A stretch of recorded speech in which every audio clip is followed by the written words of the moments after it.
29th of May, Rabbi Furst, Pierke Avos, Ruth, conversion process. Oh, that was all right. Okay. What are we doing? We're learning Torah.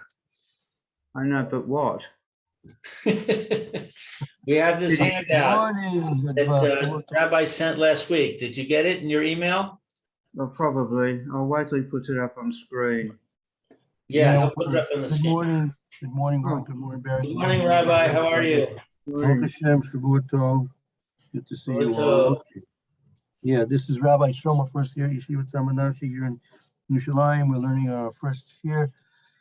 Megillus Ruth, we're trying to discover the and understand the machlokus, primarily Rashi and Ebenezer, Rishonim, as to when and where and how Ruth was in fact misguided. Okay, and as we're discussing, we'll put it on the screen. We'll be learning together here. There we go. Coming up. All right. All right. All right.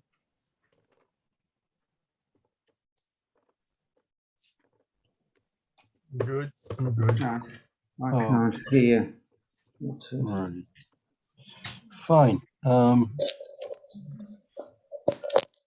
right. Just as a summary, there's a machlokus as to when Ruth was misguided. According to Rashi, it wasn't at the time of the marriage to Machlon and her brother-in-law Kilion and Orpah, her sister. At that time, according to Rashi's understanding, she was not yet misguided. Was not yet misguided. According to Ibn Ezra, we'll see when exactly and how exactly she was misguided. So we're in this paragraph here beginning. Ubekal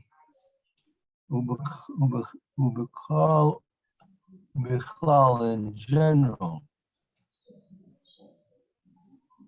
Have it there. See the little red halo object over there on your screen?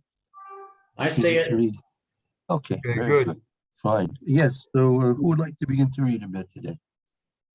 I think it's my turn. Okay. No objections? Fine. Ubeklal es afilu es Ubechlal ha afilu im. Afilu im niniach she nis gairu lifnei Cain. Okay, so and in general, even if I don't know naniach. Naniach means if you'll grant it for argument's sake. If you grant it for argument's sake. Okay, if you grant for argument's sake that she was that she converted before this. Yeah, but meaning the marriage to Machlon. So for argument, according to Rashi, it wasn't the case, right? Wasn't the case that she was, but if for granted for argument's sake, if you say she was, let's say just for argument's sake she was. Okay. Hare gam kain lo haya ze yibum. Behold, even so, this is not yibum. Kafi. Right. Even if you say that Ruth was misguided, right, at her original marriage to Machlon, it still wouldn't generate a chiyuv of yibum. Let's see why. How? Okay. Kafi she ne'amar b'Torah. What is kafi? According to. According to what is stated in the Torah, Right, meaning even if you say that she was a full-fledged Jewish woman converted at the time of her marriage to Machlon, right, and then therefore he in fact died with a Jewish wife, leaving her behind without any children, right? This still wouldn't result in what the Torah talks about in terms of being Yibum. Why not? He'll explain. Ki hare Boaz lo haya achiv, because Boaz is not the brother. Okay. You don't see if there are brothers, right? The brothers do Yibum. The grandfather doesn't do Yibum, right? The uncles don't do Yibum. The cousins, the nephews don't do Yibum. Only the brothers do Yibum. And Boaz wasn't a brother. Right, Barry? So what brothers did he have? He had brothers, didn't he? Yeah, that's Nachman he had a brother Kilyon, and Kilyon was right. Nifter also, right? That's all apparently that's all the brothers he had. Obviously, if there were any other brothers, they should, and if it was a real chiyuv of Yibum, they should have come forward. What do we know about when one of the brothers died? Do we know anything about whether there was Yibum at that time? No. There should have been. There should have been. If we're saying that she was converted, then when one of the brothers died, if her husband died, wouldn't the other brother have to do Yibum? Apparently, yeah, that's right. So we don't know if that happened or not. Well, if it did, then the whole thing is finished and done with, right? Right. Anyway, right. So Boaz would still not be chayiv. That's right. Right. And Tov was Very good. what? I don't think he was a brother either. But we'll try and check that out. We'll try and No, according to the Mayam Lo Oz commentary, Tov was an uncle. Uncle. Okay, so he couldn't. No. And Boaz was a first cousin. Right. And actually tell you, and all it says at the end of the Megillah, all it seems to say is that Boaz married Ruth. It didn't say he did Yibum with her, right? Well, except there was the shoe, the taking off of the shoe. So that they explained. The shoe was for the case of the field. That was for the field, and that was the way they did. They would a shoe was like taking off the shoe was like shaking hands by us these days. It was just a way to conclude the business deal. Right. Because the pasuk does say marriage. It doesn't say Yibum. Right. All right, let's continue on. Right? Okay, Shel Machlon. So the Boaz was not the brother of Machlon. Ella haya minhag kazeh. But it was the custom she keruvim yisho laisha, that those were close to the woman, the wife, ashes kerubam meshech shemet.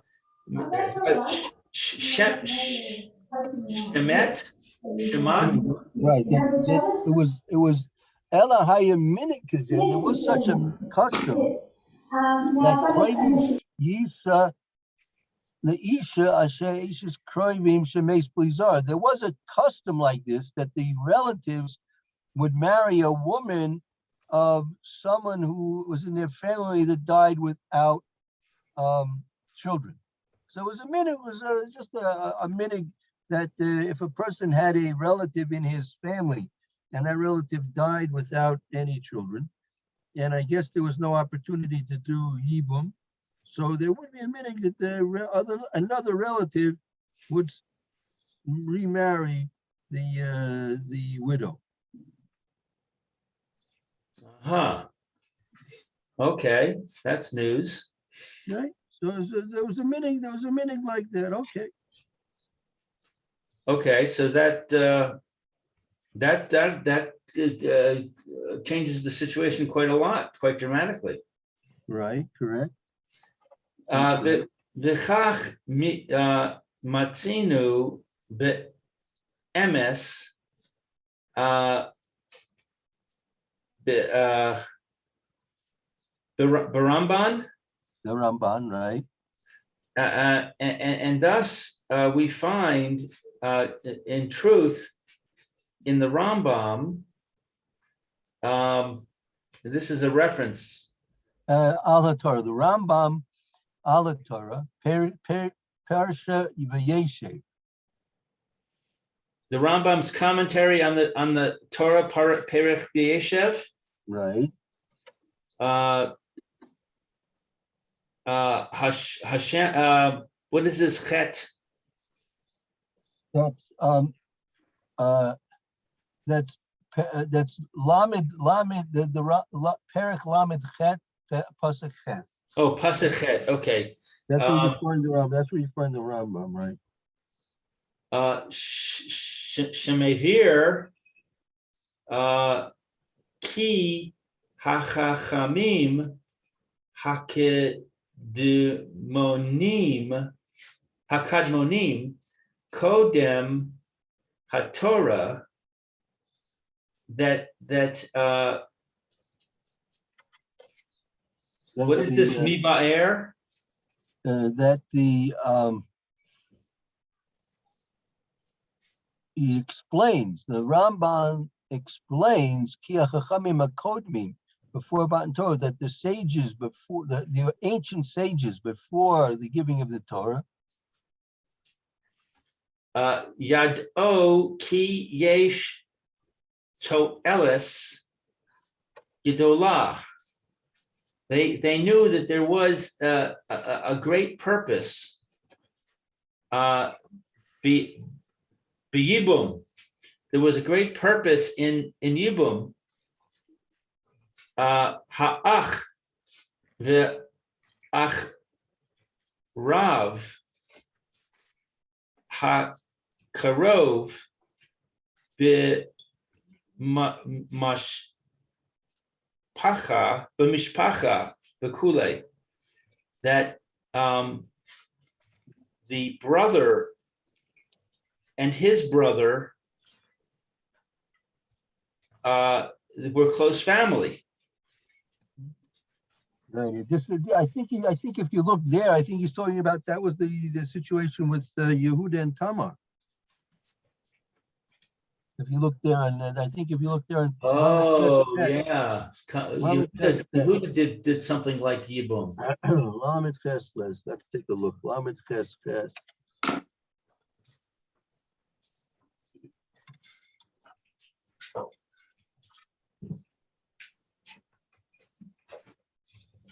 Yeah, right. Right, that's where Yehuda says to Oinain, Va'el Eishis Achicha. Yabein is Osa. Bakim Zarla Achicha. That's right. That's where Yehuda says to Oinain, he should do Yibum with his brothers. Right, but that is mamash Yibum. Well, again, there was before Matan Torah. It was only as he writes, it was a custom that they would do such a thing, right? But that was the actual brother, right? Right, but then we have the question of Yehuda marrying Tamar, Right. which he was not aware, but she was, Right. and he ratifies her action, but he's Right. not the brother. Right. Right, because again, it was not real Yibum that was being done. So, and that was the custom with any relative. any relative of the husband that left no children behind.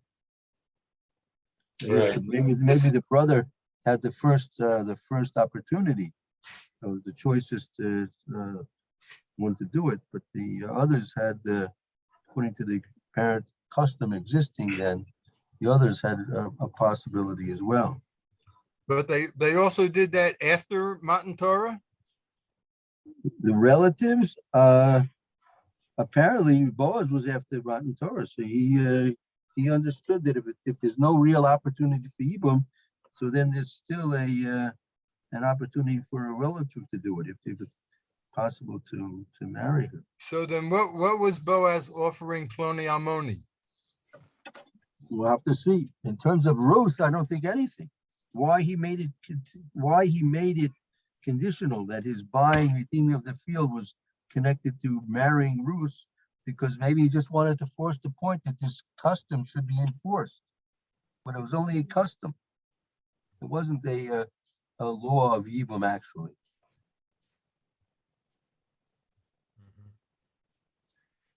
V'chi Chachmei Yisrael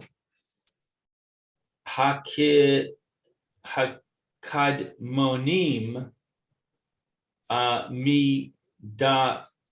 Midasam Ha'anin Ha'nichbad Hazeh. Okay, so when the wise, when the sages of Israel, the ancient sages of Israel knew the matter of what is this nichbad? But okay, so it's saying here that the ancient sages of the Jews, from their understanding of this noble point, this noble point that the relative should come in and somehow stand in place of the deceased relative that had no children. So nichbad is noble? Noble, right? Noble, right? Okay, so they understood that this was a noble thing to do. Right.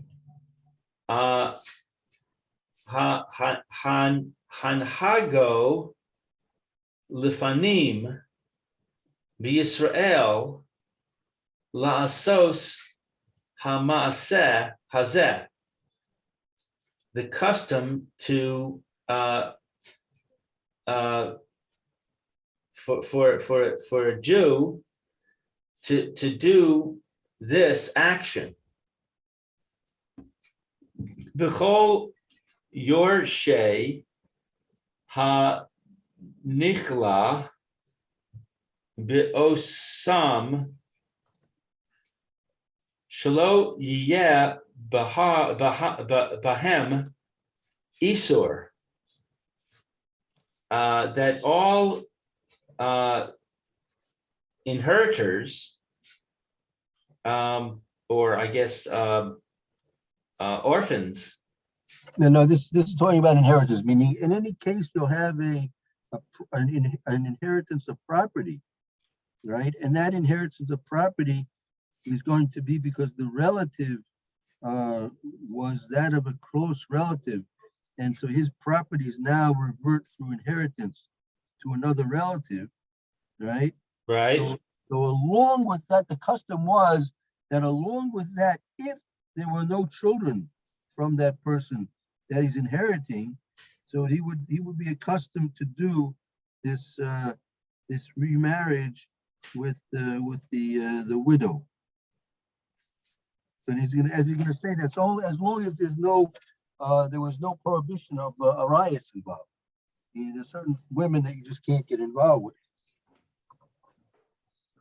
Okay, so it's not saying there was no prohibition. It's saying if there's no prohibition. Right, if there be no prohibition of Arias involved there, right? So, but we would not include Ashes Ach. That would not be a prohibition, because that would be Yibum. Well, yeah, that would be the opportunity of evil, correct? Right, okay, so Hashar Ukrav Osa Geula. So Hashar is the gate. No, Sha'ar is going to be, that's a reference to the Isser Sha'ar, Isser of Arias. Oh, if there's no Isser of Arias, because of closeness, the Karav Osa close to her, that he's close to her.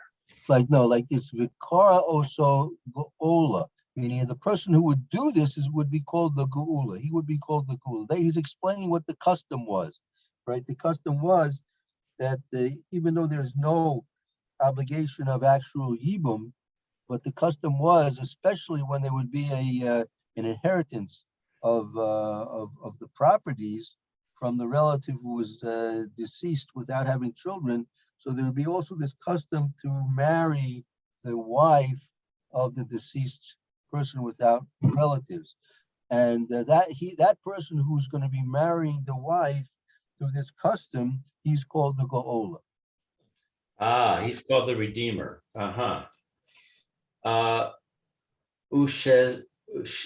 Ushezehu Inyan Boaz. And this was the matter that Boaz Ta'am this was the reason for Boaz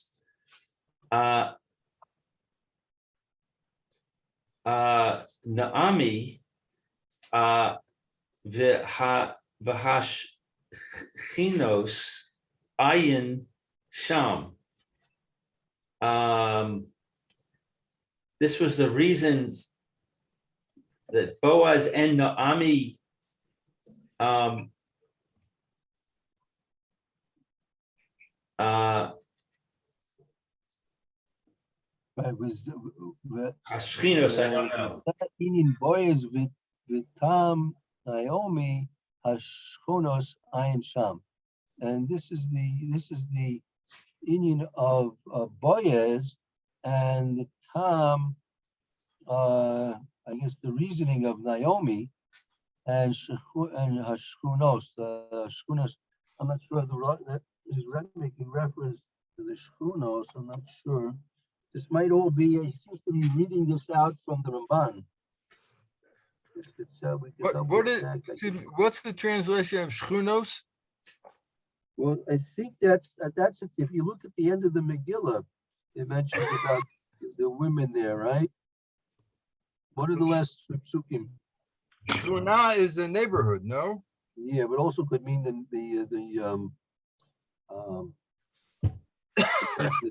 neighbors. Could be both. Check in a minute. Check in a minute. It's the reason of Naomi and her neighbors. I think so. Hold on, I'll look it up for everyone. Hold on. I'm gonna get my Ruth that's in the other room. Very good. Oh, mine's up here.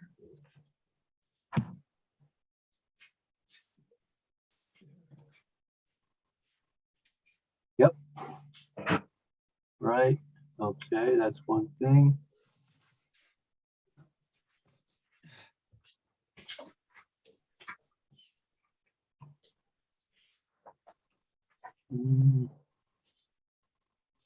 Lakterena lo hashchenos. That's right. Yeah. That's right. Shame them. Okay, they gave him a name. Neighbors. Where did you find that, Mary? 417. 417. Right there again. I'm right there. I just got there.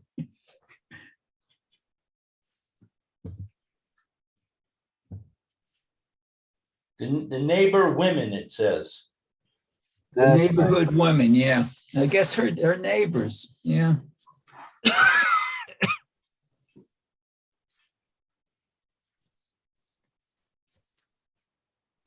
So Ayin Sham means what? Look in Ruth? I believe he's saying to look at the Ramban on Ah. that pasuk in Bereshis. mm, And what is this abbreviation? Kaf Kaf? Cain Kasev, right. Right. That's what he's basically quote. I just see it now. He's basically going to the Rambam in the parsha. Yeah. So what is the what's the bottom line? What do we get out of this paragraph? Right. So What have we settled anything? yeah, for sure. Don't he's saying very clearly, don't think what Boaz was doing was Yibum, right? Because it's even if you'll suggest, which is not the pshat according to Rashi, but even if you suggest that Ruth was in fact married through her previous conversion to Machlon, and if she actually was a true full Jewess at the time of her husband's death, nevertheless, there would be no chiyuv of yibum, neither from the side of Boaz, nor from the side of the goal of Toif, because they're not brothers. Yibum only exists by brothers. But he does say that you should know that they were at a strong custom that in these situations there would be a custom that the relative would in fact marry the widow. That's not Yibum, but it would be a custom, and that was what was going on here. But why do we have to go through that? We know that from Yud Gimel. Vatichach Boaz says Rus, Vatihi lo Isha. So Right. we know that. I mean, that's the pasuk is telling us straight, plain that it was a marriage. So why do we have to go through all this proof that it was not Yibum? Because you could say that Isha doesn't mean that he was taking her as a bride in terms of actual chasana, but it's just taking it when you do Yibum, you also take the woman as a wife. So you could try and explain it that way, but the source of what Boaz was doing was not based on Yibum. It was based on the custom that they had, and as the Ramban explains. Mhm. Okay. What was I going to say? But there's still the issue of the conversion, because this custom, it doesn't say that whether this custom applies to non-Jews. I mean, I would presume custom does not apply to non-Jews, that it's a custom that if a Jewish woman is, and a Jewish man were married and the Jewish man passes away, et cetera, but not if she's not Jewish. Right. Right. It could be. Right. So we haven't really resolved what we've resolved is why he says to Ploni Almoni, you gotta take Ruth along with the property. Right. We resolved where that came from, but we still haven't resolved whether that implies that she was converted at the time of the marriage. Right. We haven't gone into that. Here he's only going into the first of all, he explained according to Rashi. The Rashi holds that conversion didn't take place until sometime after the first marriage she had, and he's just explaining according to, if he would suggest according to the other opinions, that that's the way it was, that she was already converted. then you can explain, you don't have, still, there wouldn't be a reason for the Yibum to be taking place. It wouldn't be impossible to have Yibum take place. But right, we haven't directly addressed the question as to when she exactly was misguided. That hasn't been addressed yet. Correct. V'od Yo'in Malbim. Right. If you Va'od Ayin B'Malbim, if you'll take a look into the Malbim. Look at the Malbim.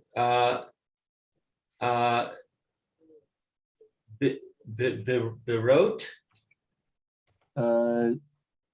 That the Malbim in Ruth, Sham. Oh, Baruch Sham, Baruch over there. I see.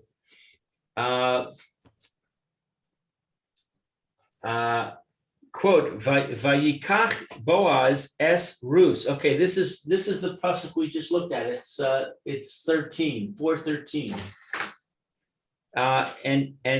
And Boaz took Ruth, Vatahi lo leisha, and she was for him a wife.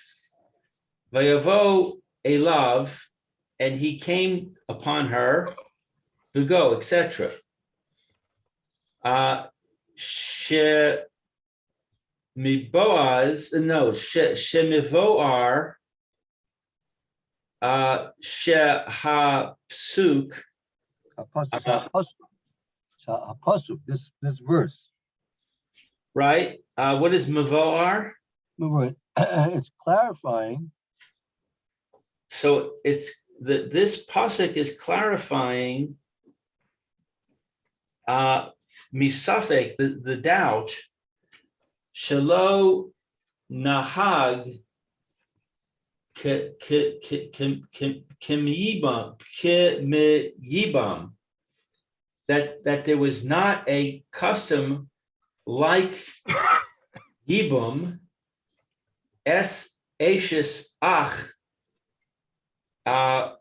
with the brother, with the wife of the brother, she'az yivama yavo aleha, that this Yavama, this man who was the brother of the deceased, would come upon her, v'yabama ukedushe kesef, to do yibum, and kedushe kesef, that's a person. No, it says here, the Malbim is writing when it says he got boy, the pasuk when it says he got boys es rus, v'telo isha v'orealeha, mevurasha pasuk misvar shelo noig b'yobam es eshes ach. This pasuk is clearly explaining that the thing that Boaz was doing was not yibum at all with Rus. He was not being miyavin Rus at all. Why?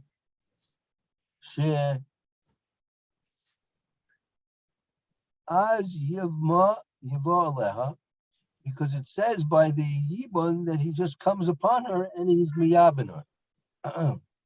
The Yivma b'kadushi kesef v'shtar ein koinim, right? And a Yivama with using a money or star is not acquired. Okay, so so in other words, he's saying because it says she was his wife, that implies that there was kesef and star. It says because v'yikach is usually through another means, through kesef or star, because it says afterwards yiva aleha, meaning the yiva aleha is the physical act of consummating the marriage or the yibum, right? But by yibum it's only yiva aleha. There's no yikach. Yikach is a expression used for kinyan kedushin with star or kesef. And Boaz was clearly acquiring her first with star or kesef, and then he was maviyabin her. Okay. So Ve'ein konin rak osim me'amar shehu midirabanan. And he doesn't acquire, he only acquires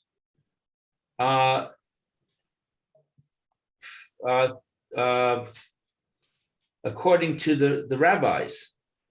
Right, ve'ein konim, right, it was ve'ein konim, meaning kesef and star do not affect a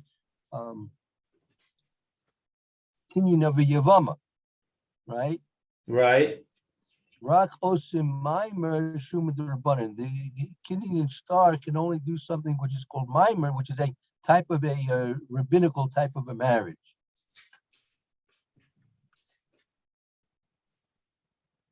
I'm sorry, say that again. Can you star and Using a star or using kesef to affect the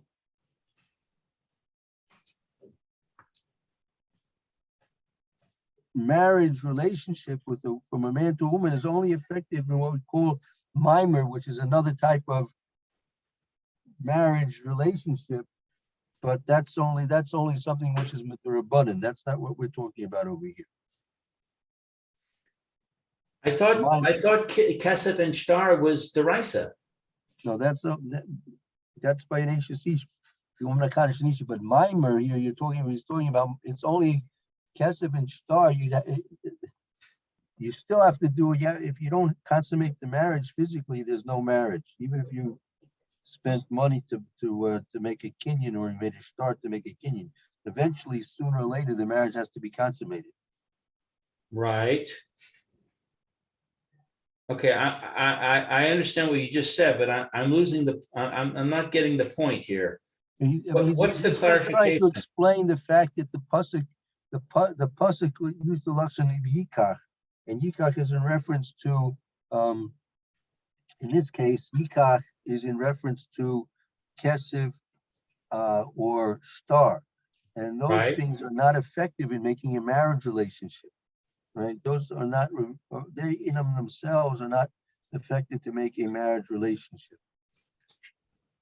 It only helps by mimer. He's just going into a side point. I wouldn't get stuck on it. Who mimer the rabbanan?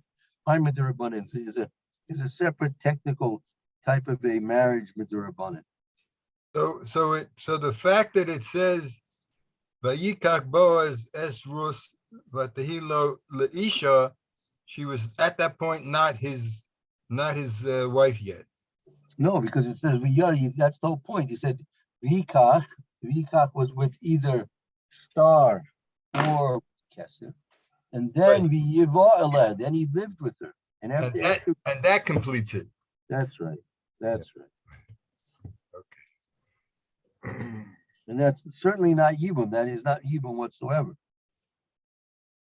And that's the point. The point is that if it was Yibum, it wouldn't say Yikach.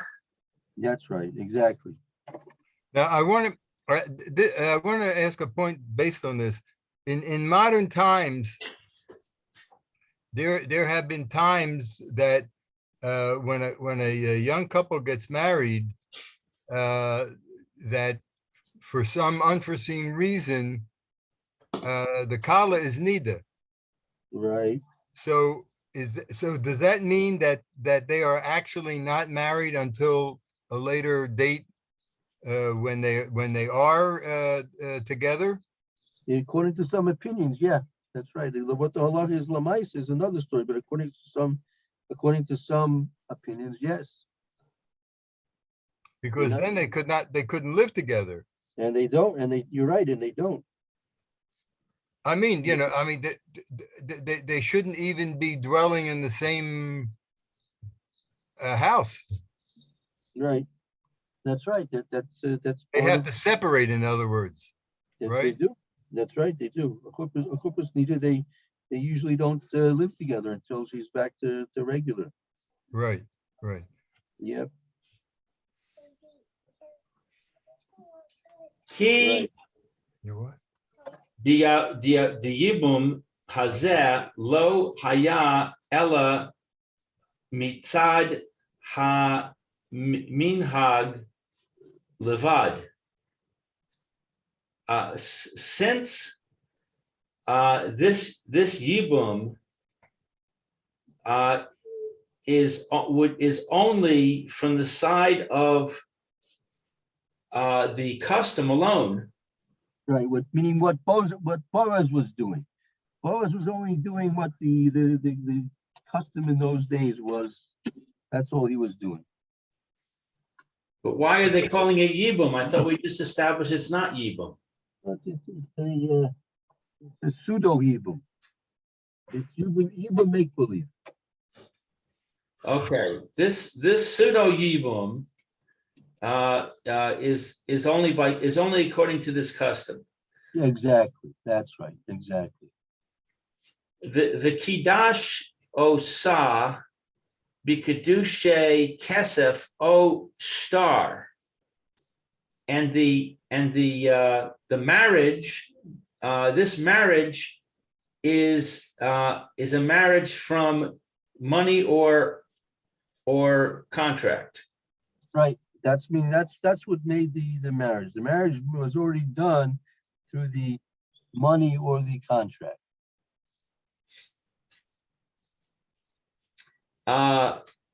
What is this abbreviation? Sha'az? Sha'al zeh, omri. Sha'al zeh omri. On this that we say, On this that we say, Vayikach Boaz es Ruth utehi lo leisha. This that we say, and Boaz took Ruth, and she was his wife. Kodem sheba aleha, before it says he came upon her. V'achar kach, and afterwards, vayavo aleha. Afterwards, it says he came upon her. Ayin Sham, look over there. that's in the Malbim. We take a look at the Malbim on that pasuk again. That's pasuk Yud Gimel in Perek Daled. You take a look at the Malbim, and he's basically giving you a synopsis of the Malbim on that pasuk. And the basic point is that Well, in a few minutes, I'll help you. But I is have- that I what have what to go now. the reason that he says the reason that it says that he comes upon her afterwards is what? What's the reason for that according to this? That's proof that it was not Yibum, because if it was Yibum, it would have just said Yivolel, and there would be no need for saying Yikach, because the Yikach is an indication that it was done through star or kesef. So the pasuk itself is telling you clearly that this was not Yibum that was being done here. Because of Yikach. Right, exactly. So why is it mentioning Yavo Aleha? No, because that's also important. You have to know that it was Yikach and then Yivolel. Yikach was the star or kesef, that and then Yivolel was the consummation of the marriage. Okay. Good. The next, this is again now been up to Rashi's opinion that there was no conversion of Ruth at the time of her first marriage to Machlon. And now in base, you see there it says Aval Eben Ezer Savish Shirus Arpa Hainis Gairu Lifnei Shinasa Machlon Bekilyon. We'll see. This is what we'll pick up with tomorrow. Now he's going to go into the Eben Ezer's understanding that Ruth and Orpah were in fact misguided completely, absolutely, before they got involved with Machlon and Killian. And we'll pick that up Okay, so, tomorrow. and that makes it fair why Naomi would be able to say, go back. Well, we'll have to deal with that question, We have to right? deal with that, right? Well, I think in any case, we have a problem with that statement because you can't tell a non-Jew to go worship idols. Right, right, Yeah. right. That's right. No that's matter right. what. We're gonna have to, either way, right? Either way, whether she's misguided or not, that. we have Wait, this- what? You, if a non-Jew is a idol worshiper, what's the prohibition for you to say, go live your life? No, because they're command, one of their 7 mitzvahs b'nai Noah, because they can't worship idols. So you can't tell them something which is gonna cause them to do a prohibition of the 7 mitzvahs. Okay, Yeah. fair. And not Just only like that, but we learned because of the phrase "B'Tselem Elokim" that we're not only can we not tell them to go back, we're obligated to try and convince them to stop worshiping idols. That's right. So then Naomi was not correct in her instructions. Right. In other words, she was not permitted to do that in any case. Yeah. All right. So that we have to understand what did that mean exactly? Exactly. Right. We don't know about that means exactly yet. Correct. Yeah. Okay. Got some homework, right, Roy? You're muted.